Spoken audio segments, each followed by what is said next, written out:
Labs rīts jūs mājās. Tu kā es domāju, kāpēc tie čempioni, kāpēc viņi finišā rauda? Tikko šitā nedēļas nogalē ASV beidzās viens ultra crazy maratons. Nesaprotu, kā viņi to izdara. 250 jūdzes, tas ir 400 kilometri, ne? Kā tur sanāk reiz 1,6. 250 jūdzes jānoskrien. Nekāda noteikuma. Skrien kā gribi. Respektīvi, gribi gulēt, guli. Gribi negulēt, neguli. Un tur viens tāds Andy, šāds ultramaratonists, viņš arī skrien ar telefonu un kaut ko tur pišķiņ pafilmē. Pa ceļam pēc tam saliek kopā visus tos video par to, kāda tā skriešana bija. Un viņš pēc kaut kādu uz kādu trešo dienu. Trešās dienas rīts vai nakts, viņi tur paguļ, viņš tur brīžos, es biju baigi nogurs, 15 minūtes pagulēju, vai ārkārtīgi baigi nogurs, bija stundiņu pagulēju. 2 diennakts vienkārši skrienot. Labi, un Andijs tāds nav. Andijs visu laiku skrien. Viņu ir ļoti reti, kad var redzēt kaut kur finišā izplūstam emocijās. Un viņa gadījumā tas ir vienkārši Dieva dāvana uz locītavām un vēl uz kaut ko, ka viņš tā var bizot. Bet daudz, kur ir redzēts. Nav, piemēram, gan maratonos, pusmaratonos, kaut ko, vai kaut kādos viņus man rītīgākos čempionātos pasaules. Ir, kad var redzēt to, ka tas cilvēks, kurš to ir kaut ko ļoti nozīmīgi paveicis, ka viņš finišā rauda. Pēc finiša. Ja? Jautājums, kāpēc? Tas tāpēc, ka tas kaut ko maksājas. Un lieta, ko mēs bieži vien, un šī pirmdienas rītā, un labs rīts Jāni, un Sindī, un Daigai arī labs rīts. Un šī te pirmdienas rītā par to, kad angliski viņi sauc the cost of winning. Kad uzvarēja cena, un ka viņi nenāk tāpatās. Un nesen lasot un ieraugot šo te vārdu salikumu, es viņu pasvītroju un es domāju, wow, bet jā, pareizi. Uzvarēja ir cena. Uzvarēja ir cena un tas kaut ko izmaksā. Tāpatās uzņēmējdarbībā ir cena. Un tās uzņēmējdarbības asars, viņas jau visretāk redz. Vai uzņēmības asars, kas ir tieši biznesa kontekstā. Viņas redz visretāk, jo sporta mačs ir sevišķi, jo augstāk, jo vairāk viņas filmē. Un tur var redzēt dažādas cilvēkus, arī pat maratonos, cilvēki filmē no malas, un tad var redzēt, ka kāds ir ieskrējis finišā, un viņš pārkāpjot tai finiša līnijai, viņš bieži vien sabrūk, un viss, un tas ir spēka izsīkums, un tad sākās emocijas. Man liekas, ka kaut kad pat Ņujorkas maratona vai kaut ko tā. Vienā maratonā šito man arī viens draugs, viņš atstāstīja, kurš ir skrējis no Īrijas, viens uzņēmējs. Viņš teica, tev jābūt gatavam, kad, finišā tev uznāks bimbiens. Un, bet the cost of winning, kad uzvarai ir cena. Un kad tas nav vienkārši, ja no daudz kā nākās atteikties, un no daudz kā nākās uz daudz ko, lai izdarītu kaut ko vienu, tev ir mežonīgākais spiediens, lai tu izdarītu kaut ko labu un izcilu, tev ir tik daudz lietām jāmāk pateikt nē. Gan sākot no tā, kad tas ir vienkārši angliskais vārds distractions, kaut kādi trokšņi un lietas, kas tāpatās ikdienas cilvēku dzīvi paņem un vienkārši aizpildu un piepildu vispār. Tas jau ir patiesībā izaicinājums, man liekas, un arī pēc būtības arī ir pie visas tās sasniegšanas un tā rezultāta un tās finiša līnijas šķērsošanas, es vienkārši bērnu šļupsti, bet pasauli un ikdiena cilvēkiem ir pilna ar pīkstieniem, dažādiem darbiniekiem, izaicinājumiem, un mazām lietām, kas pavāk tev nost, un dienas beigās tu neesi izdarījis neko tā mērķu virzienā, lai tu finišu taisnīgi pāriet. Tas ir šitie distractions, tad nosauksim viņus par dzīves maziem šitiem te vējiņiem, ikdienas. Tad ir tad ir lady in a red dress, tad ir dāma sarkanā kleitā, kas katram mums ir dzīvē kaut kāds ahilei papēdis, kas pievērš mūsu uzmanību vairāk nekā kaut kāda cita lieta dzīvē. Un mēs aizmirstam par pārējo. Kaut gan tas ir arī, tas būtu nosauksim to par distraction, šo te, kaut kā man šorīt no rīta ieslēgusies tulkošanas smadzen. Kāds gudrāks var ierakstīt komentāros distraction.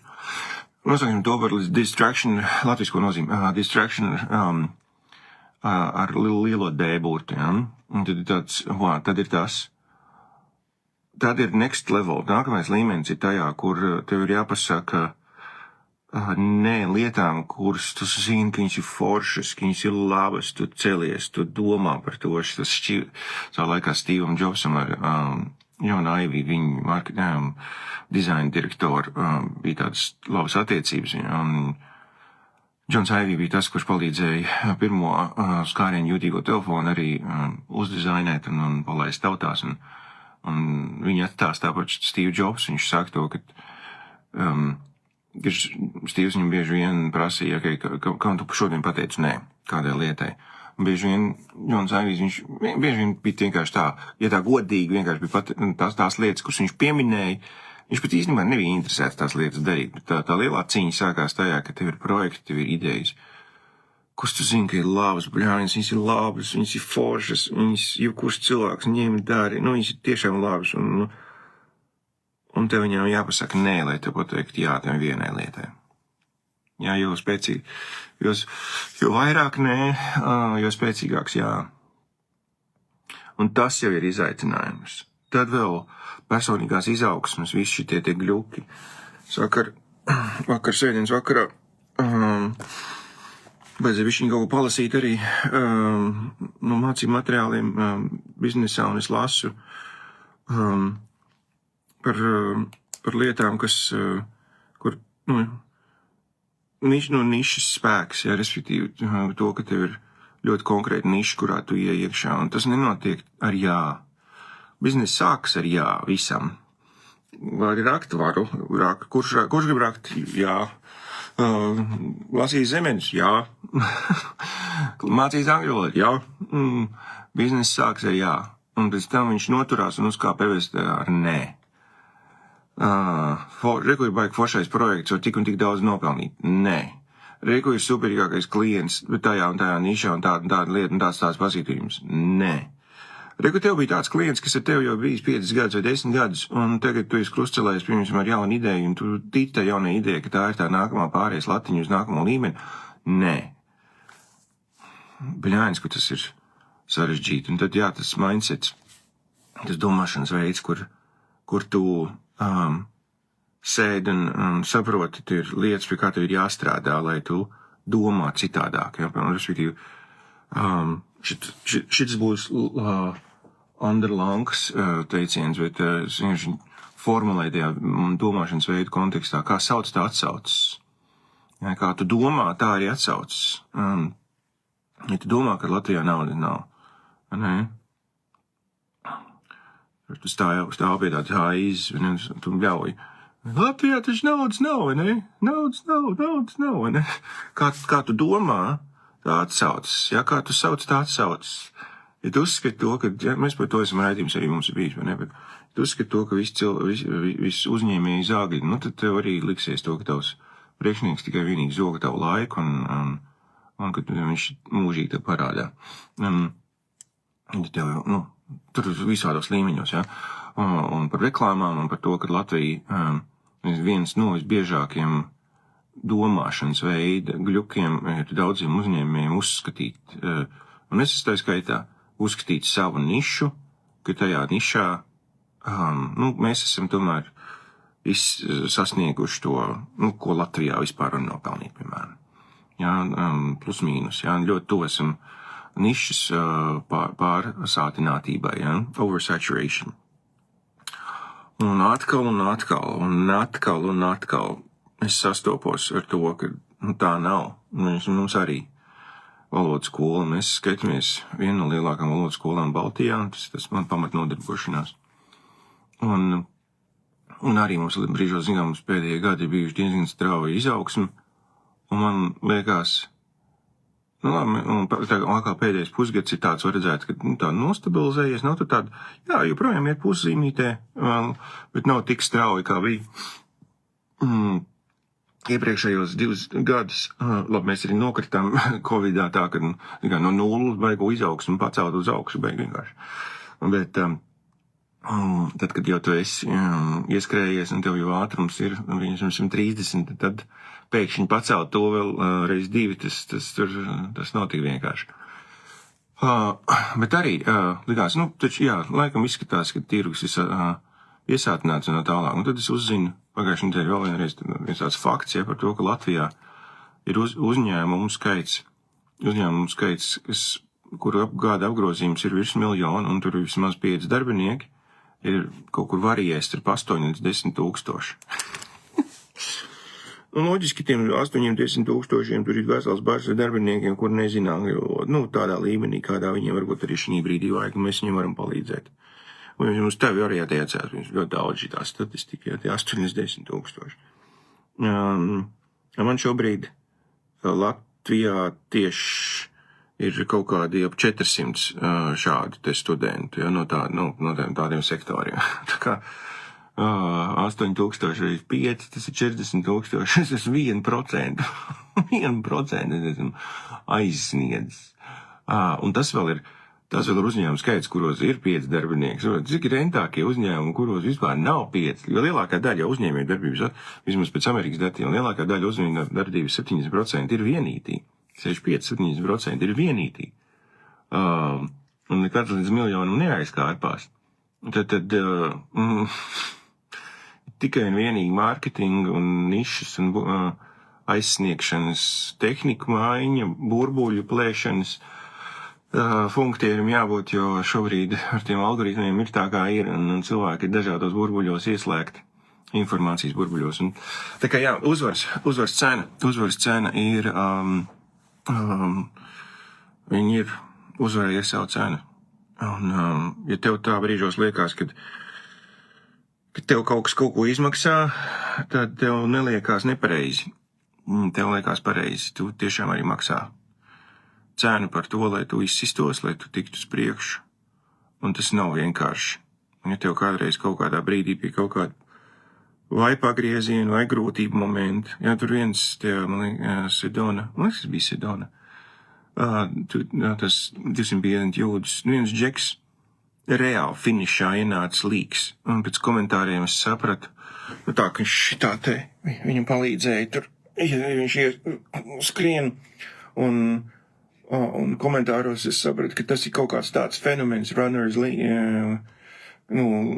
skrējēji līkais, ka tur kaut kas notiek pēdējā brīdī, pie kaut kāds konkrēts pārslodzes notiek tas moments, ka tev ieslēdzās, ka tu šitā te nevar noturēt sevi, tu knapi, viņš tur kaut kas, man liekas, viņam palīdzēja, vienkārši viņu pieturēt,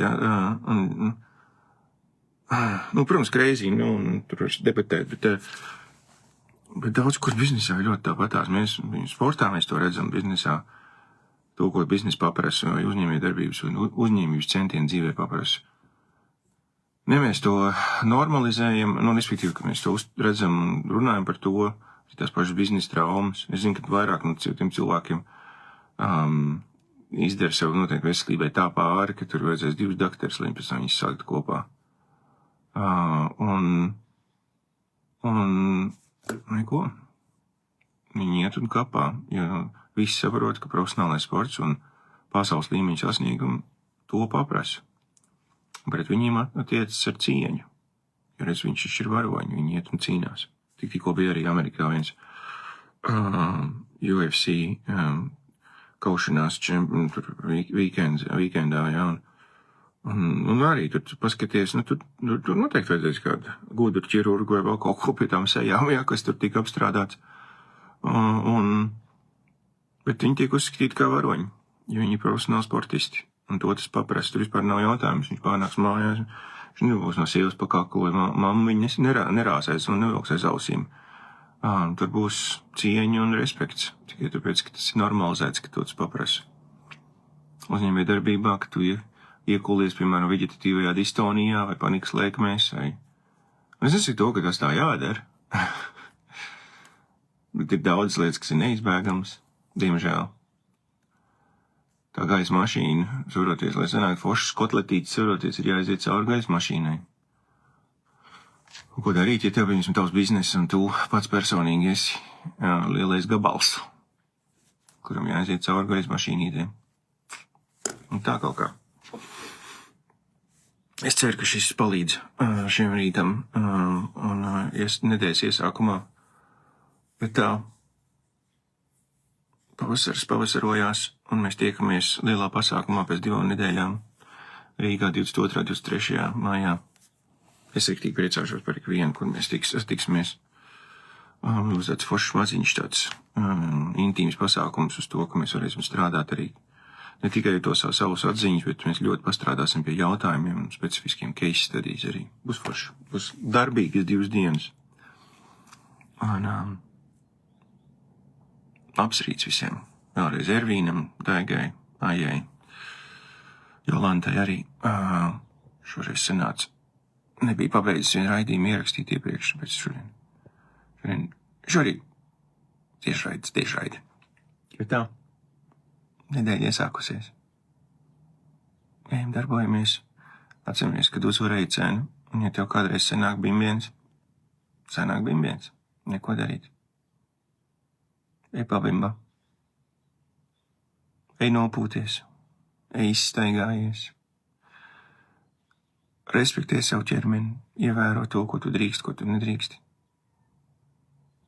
Un nedarbojies, jo uzvarai ir savu cenu. Un daudz to cilvēku dzīves mainās, piemēram, tas pats Kristaps Porziņš. Gan viņa dzīve, gan viņa ģimenes dzīve, dzimtas dzīve, gan arī kaut kādā mērā Latvijas dzīve un gaita ir mainījusies no tā, ka viņš tās uzvaras ir, par tām uzvarām ir bijis apņēmies samaksāt savām. Un tās izcīnīt, jo tad arī to naudu viņš nopelna un tās lietas var izdarīt. Un, zināt, tas nedrīkst kļūst par attaisnojumu tā tālāk, katram jāizvērtē pēc situācijas, un alkoholam ir kaitīgi ietekme, small print aiziet, bet no tā neizbēgs uzvarai cena. Agro rīta cena, vēlo vakaru, panikas lēkmi, tur ir cena. Arī ģimene samaksā savu cenu. Visam ir cena. Un ja tev aicinājums dzīvē ir par lielu uzvaru, lai Dievs un labi cilvēki tev stāv klāt. Ejam, darbojamies un tiekamies rīt.